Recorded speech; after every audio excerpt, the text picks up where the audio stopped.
The Astronauts continued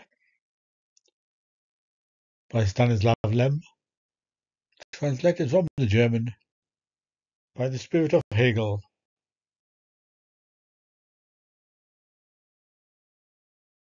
Pierre Arsenjew.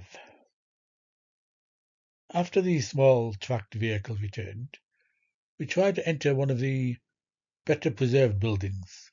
Since we couldn't find an opening or entrance anywhere, we placed a powerful fulgurite charge in the niche of a side wing.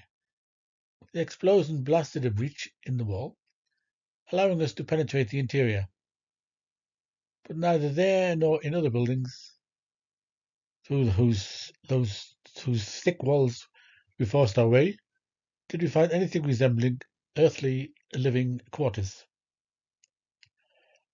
Only the shapes of the rooms resembled ours.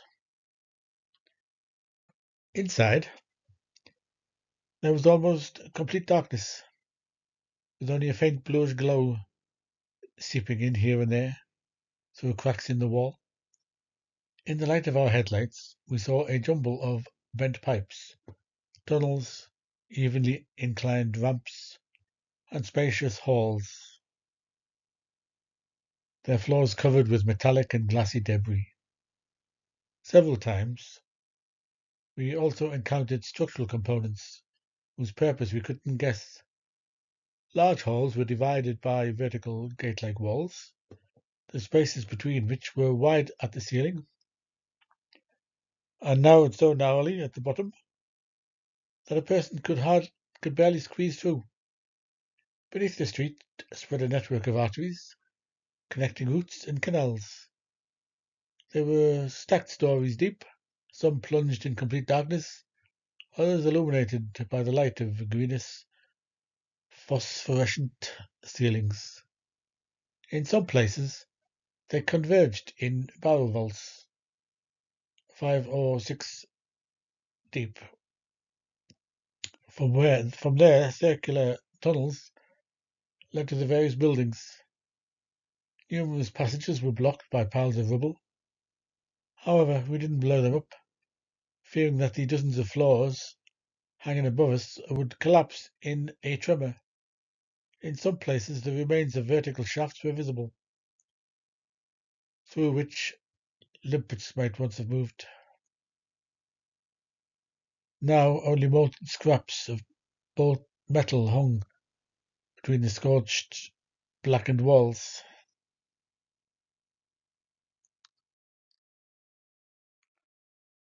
In a hall the size of a church nave, we discovered chambers with elliptical windows made of transparent mass. Many of them were shattered.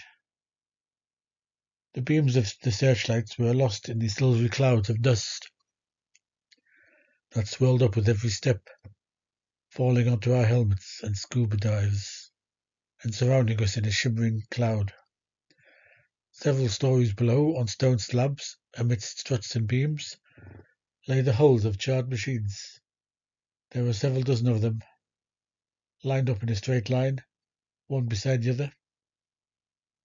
They gleamed dully and darkly,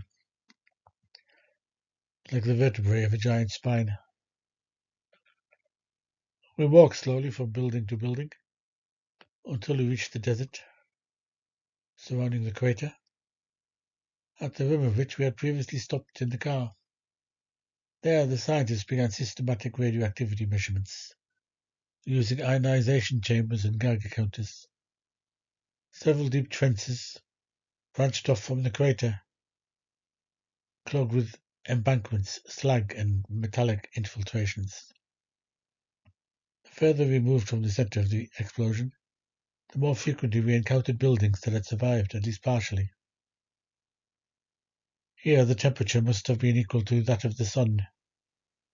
The crater rim was covered with a blistered layer of enamel that must have once been scalding hot and then slowly cooled.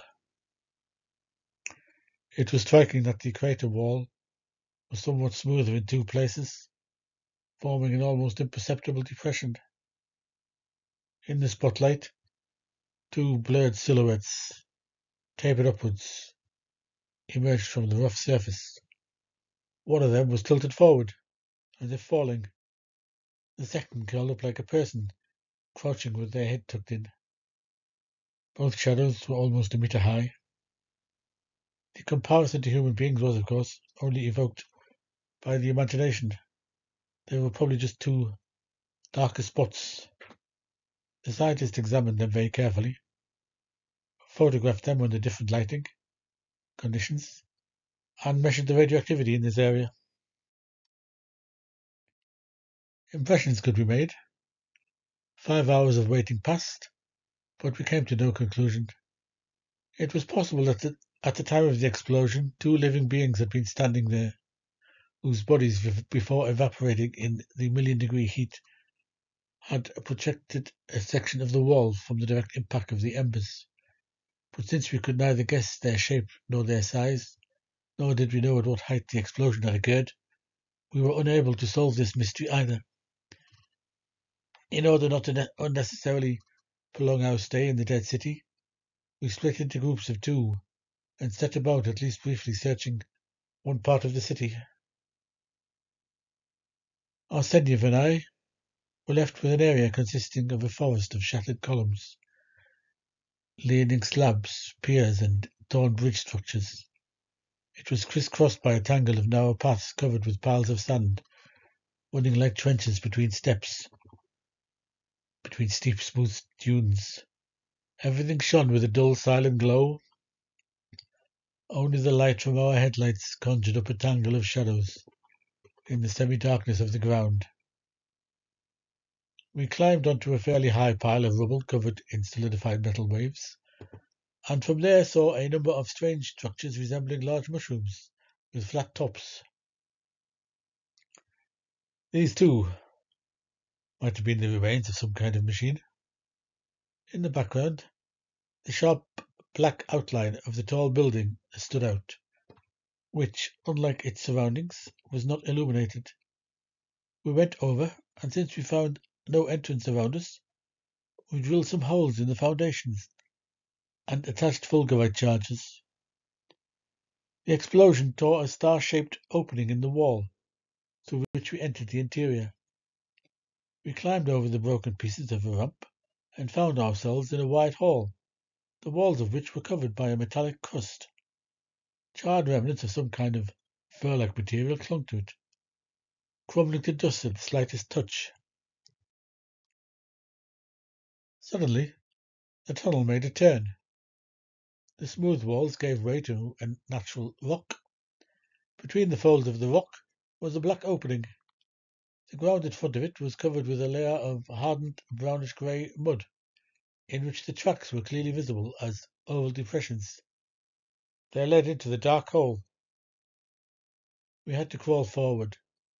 The walls of this natural passage were made of uneven rock. An underground stream may have once flowed through here. In the narrower places, where the water had to force its way through with greater force, the walls were smooth. Here and there the oval impressions reappeared in the rock-hard clay. Here and there small stones trickling down from the ceiling drummed on our helmets. Eventually the passage became so shallow that we couldn't even move forward on all fours. Arsenjew shot his reflector down the passage. "It gets more spacious back there," he said, and crawled on, but immediately withdrew again. He was stuck. Only after he had unbuckled his backpack and ray gun did he manage to squeeze through with my help. I left my backpack under a shallow ledge and followed Arsenjew.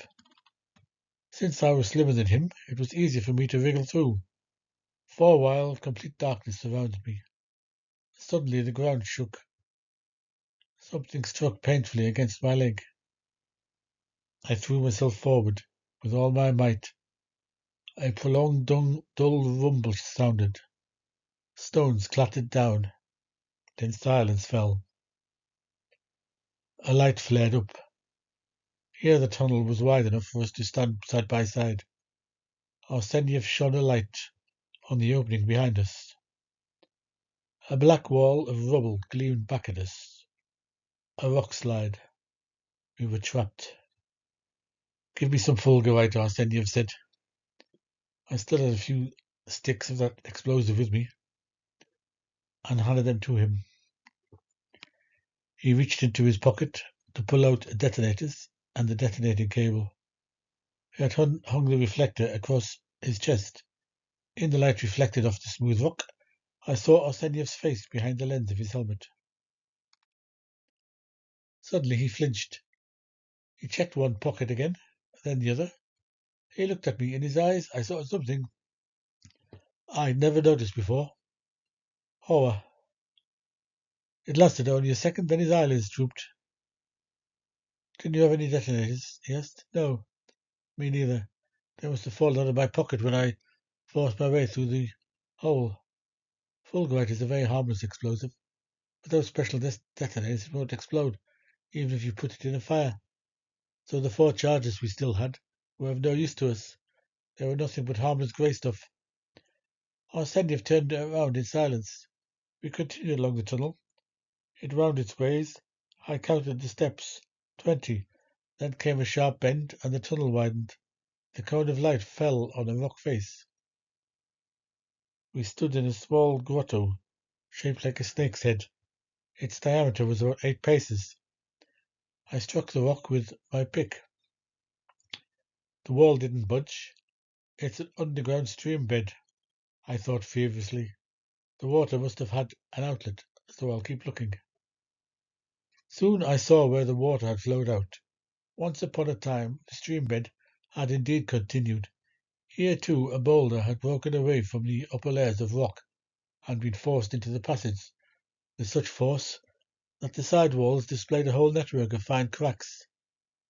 Under the terrible pressure from above, this wedge-shaped fragment had bonded so firmly to the surrounding rock that it was distinguishable only by its slightly darker colour. When it touched the floor of the grotto, lay sand. Where it touched the floor of the grotto lay sand. In it I saw a shallow, oval depression, the last link in the trail that had led us here, and that disappeared behind us, behind this insurmountable obstacle. I couldn't have foreseen this, Arsenjew said quietly, as if to himself. He sat down on a stone. Turn off the reflector so the battery doesn't run down too quickly. It might still be of use to us. We're completely enclosed. I know. Turn off the lamp. I did so. The darkness fell upon me as suddenly as if a blackbird had flown before my eyes. I blinked convulsively. Yellow stars sparkled beneath my eyelids. I looked at the luminous dial of my watch. Only 4 minutes had passed, and I thought it had been at least half an hour. Unrest seeped from the darkness. I squeezed my eyelids shut and opened them again, but not the slightest glimmer of light illuminated the grotto. Suddenly Arsenjew rose. I heard him pacing back and forth. Then he turned the light back on. He began tapping the walls with his hammer. The same dull sound resounded everywhere. We returned to the passage together and tapped the walls and ceiling. We examined the collapse site. Once more, one could only crawl into the opening up to one's waist, and boulders blocked the way. I pushed, pulled, tugged, and shoved. My veins swelled, the blood pounded in my temples, but the blocks wouldn't budge. They lay so tightly against one another, as if they were bound with cement. Then Arsenjew tried. Only our quickened breaths could be heard in the silence. In silence we returned to the grotto, sat down against the wall, and turned off both headlights. After a while I remembered Arsenjew's pickaxe. Mine had stayed with my backpack. I turned the spotlight back on, hurried up the passage, and began hammering on the cracks in the stone barricade. Fine quartz splinters clanged from my helmet. Stop, said Arsenjew, who had followed me.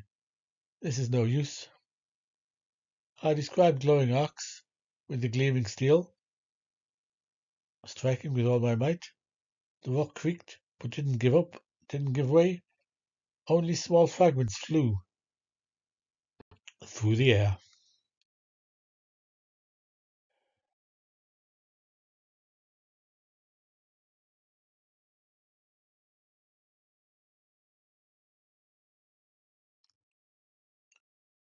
Rage gripped me.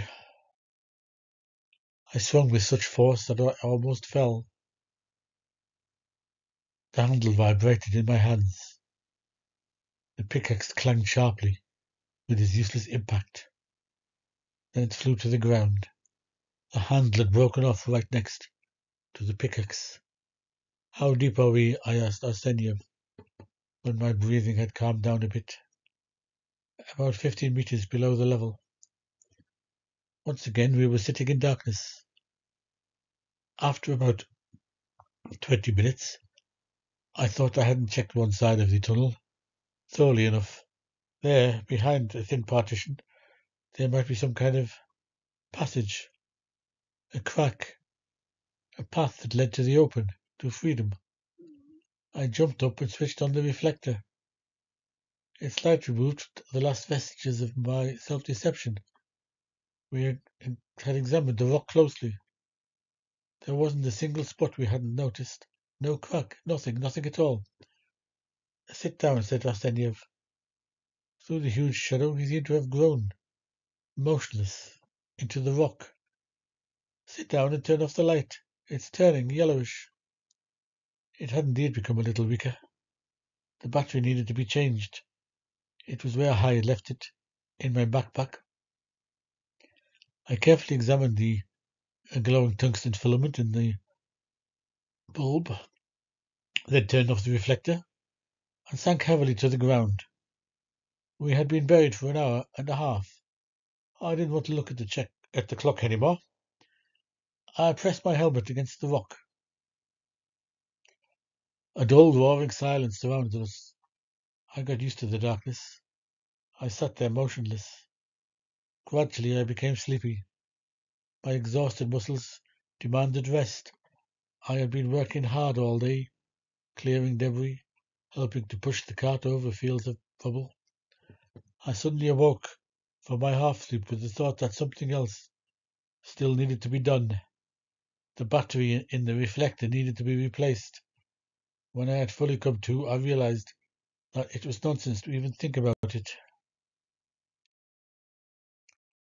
Annoyed with myself, I closed my eyes again. I'm home. A dark October night, cold. But I like to sleep with the window open, silenced. The wind is barely audible in the branches. I suppose to fly to Cairo at 8 o'clock in the morning. Then I could sleep peacefully until dawn. I tried to convince myself, but it was no use. Then I looked at the clock again. 7:15. Suddenly it occurred to me that Arsenjew's first name was Pjotr. Never in the last few weeks had he been so close to me as he had been during the trip. Pjotr, I said.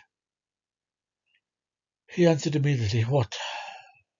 Nothing, I said quietly. I just wanted to know if you were asleep. So the night slowly passed. Towards morning I fell asleep, but it wasn't rest. I woke up with the feeling that something terrible had happened. My hand stroked the bare rock. It was cold. I turned on the headlamp. Arsenjew lay on his back. He seemed even more gigantic than usual. His grey overalls were crumpled and covered with lime stains. He was asleep. It's 5, he said, looking at me through the helmet window. 5 in the morning. Was there no sound last night? I knew perfectly well that even if our companions looked for us, they wouldn't find us. But I asked anyway. No. Arsenjew stood up. Where are you going? I'm looking at the rock. His footsteps faded away. Then it felt silence for a long time. For a very long time. The motionless round cone of light from Arsenjew's reflector illuminated the rocky gorge only as far as the bend and shimmered as a narrow strip of light towards me. Large flat shadows hung from the ceiling like dried up bats. Fear gripped me. I called out. The footsteps returned. What's going on? I didn't answer. Now that it was light around me again, I breathed a sigh of relief. I stood up and began to pace, back and forth, from one side of the grotto to the other. Sit down, said Arsenjew. You're making yourself useless. Besides, you use up more air when you move. I want to use up more air, I cried. His equanimity irritated me. I had to force myself to stay calm. I sat down again. Arsenjew adjusted his diving suit. Something out, smoothing out fold by fold, loosening the straps, and pulling out everything he had in his pockets. A tablet of glucose, a notebook, matches, the electrometer, and a small revolver that looked like a toy. He always carried it with him. I thought it was a gift that someone had given him before departure, with a joke and dedication for hunting the Venusian beast. Arsenjew weighed the glucose in his hand. Do you still have yours? No, I already ate it in the car. Too bad. This regret over a handful of sugar surprised me. I was about to give him a bitter answer, but then thought better of it and remained silent. Arsenjew took a cartridge from his revolver. I thought I knew what he had in mind. That's no good, I said. You can't ignite a fulgurite with that. Arsenjew switched on his reflector. It glowed only dimly. My battery won't last much longer, he said.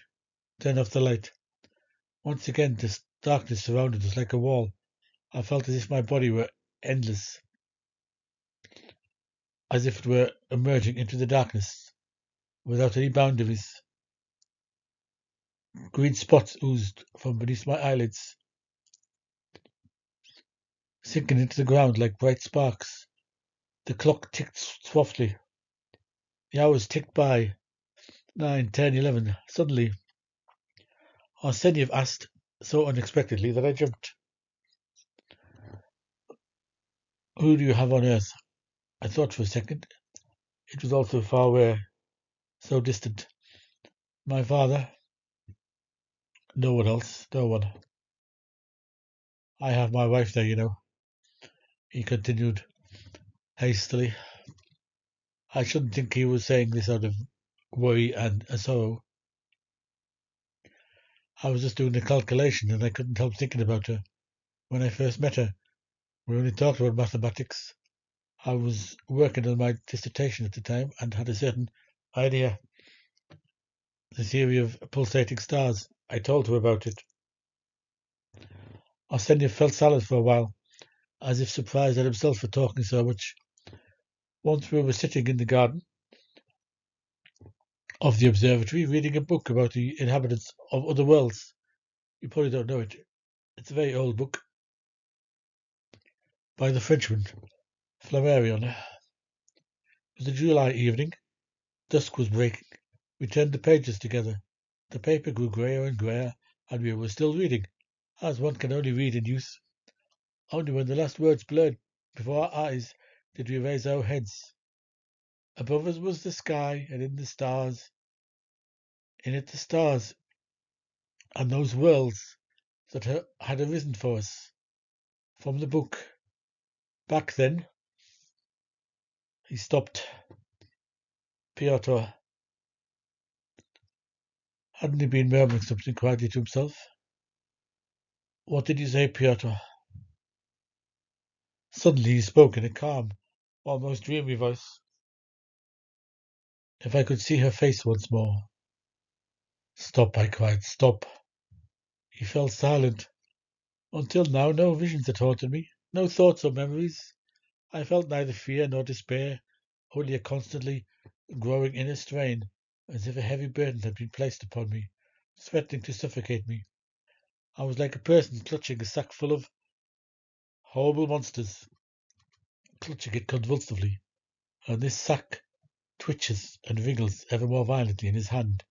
I gathered my last strength to keep myself in such an iron grip, for I knew that something terrible would happen if I ran after them, if I became weak against myself.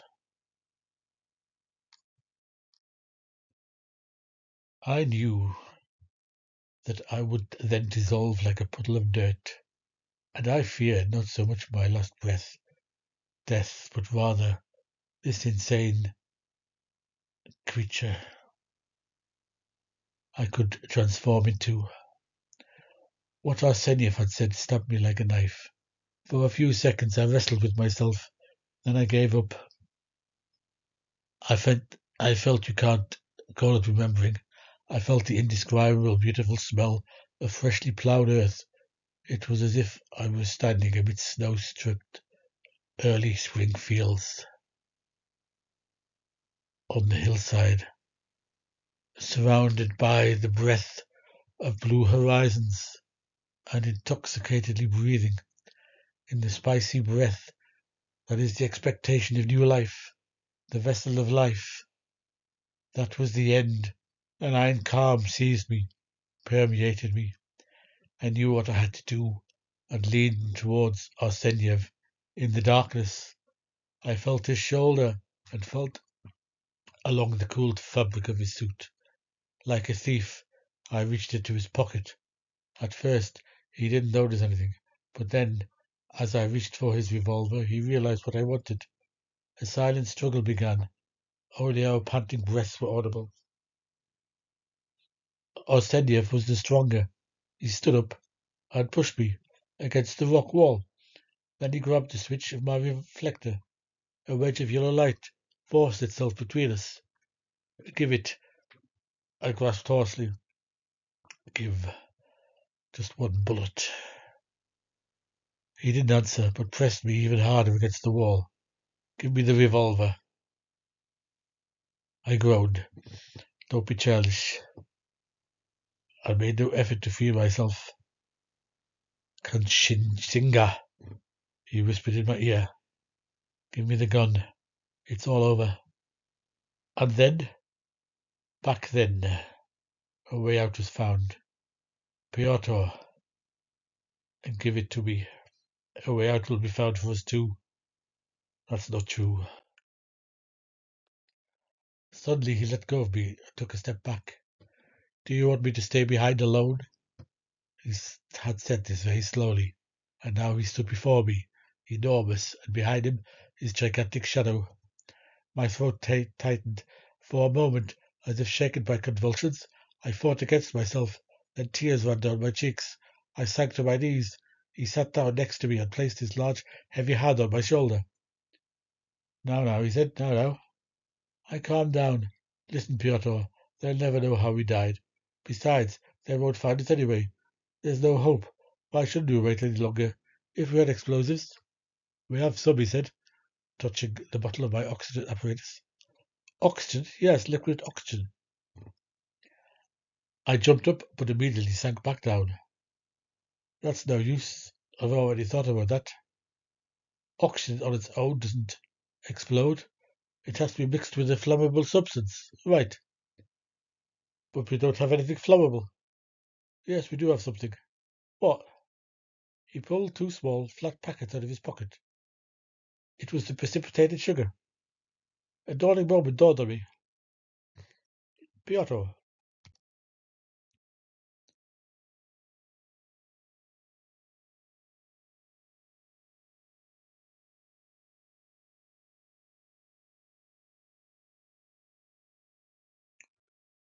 you know that explosives can be made by mixing liquid oxygen with coal dust or soot. When ignited, the oxygen combines explosively with the carbon.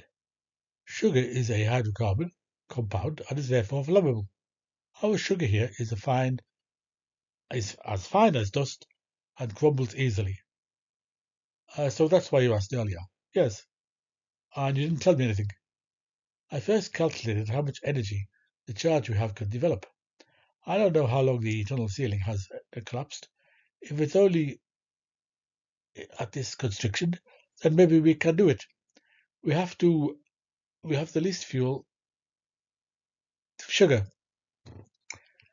We have plenty of oxygen because we fortunately brought double the supply with us.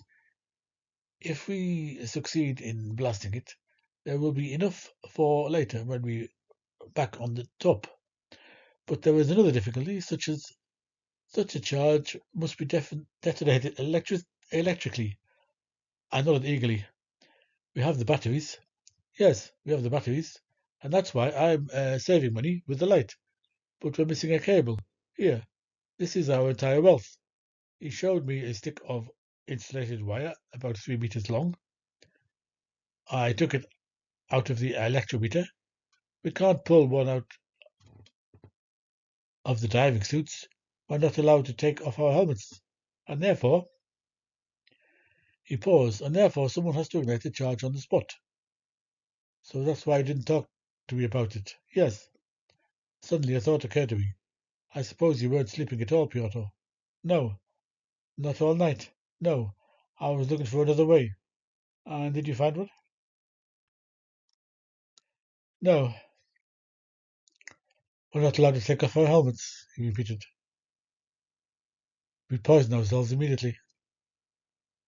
Perhaps you could make a fuse with the powder from the revolver cartridge, I suggested. That won't work. The explosion would either not occur at all or would be too weak. Of course, we also need the powder. We have to pour it on the end of the wires to cause the detonation. But the ignition has to be done by electricity. Wait, couldn't we lean the revolver into the charge? I thought of that too. My calculations, however, have shown that we need exactly 5 explosive charges, and they have to be ignited simultaneously. Otherwise, we won't clear our way out, but will only exacerbate the intrusion. Yes, he replied after a pause. You're right. One of us has to do it. Shall we solve it? I don't want to leave this to chance. It would be humiliating. So what's going to happen? He was silent. Perhaps there still is a way out. There is. Firstly, as a physicist, I know exactly under what conditions the explosion will have the greatest impact. And secondly, as the leader of the expedition, I understand. Don't finish. It's out of the question. But I'm sure I could succeed, of course. I don't want to order you to leave it to me. You have no right to do that. I have no right to do that. No, for 2 reasons. After what I wanted to do, I'm going. Arsenjew pulled the matchbook out of his pocket and handed it to me. Even number, then you go. Odd number, I go. I counted the matches on the stone. It looked like a game. I placed one white matchstick next to the other, my lips moving. 13, 14, 15, 16, 17. Empty, said Arsenjew. I shook the box. Another matchbox fell out. Arsenjew turned around and began crushing the sugar with the broken pick. I rolled small bags out of notebook pages and filled them with sugar. Neither of us said a word. We carefully removed the bullets from the casings with the knife and cut out the powder.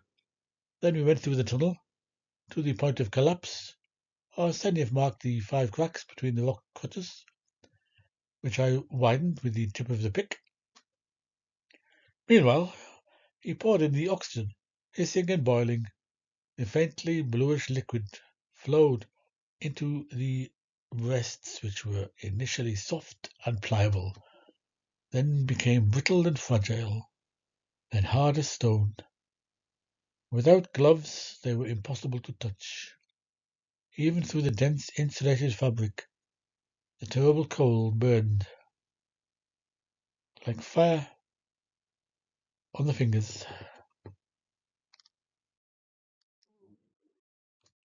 We connected the finished charges with the wire and pushed them deep into the holes. Arsenjew connected one end of the wire to the battery and placed the other end on the ground ready to hand. After we had wedged the holes with rocks and plugged them with clay mud, Arsenjew leaned against the wall and said to me, "You have to stand like this. That's the best way to protect yourself from the blast wave. Then touch the wire to the contact and at the same time let yourself fall face down to the ground. That's all." For a second he stood motionless in front of me, but suddenly he hugged me, pressed me to him with all his strength, and then ran away from me as if he wanted to push me back. I waited until his footsteps had faded around the bend. Slowly I picked up the battery. One terminal was already connected. I leaned as flat as possible against the wall of the corridor. "Attention," I shouted. "Now." A tiny spark jumped onto the wire. A glowing hammer struck my chest, knocking me off the ground. I tumbled into a rising cloud of fire.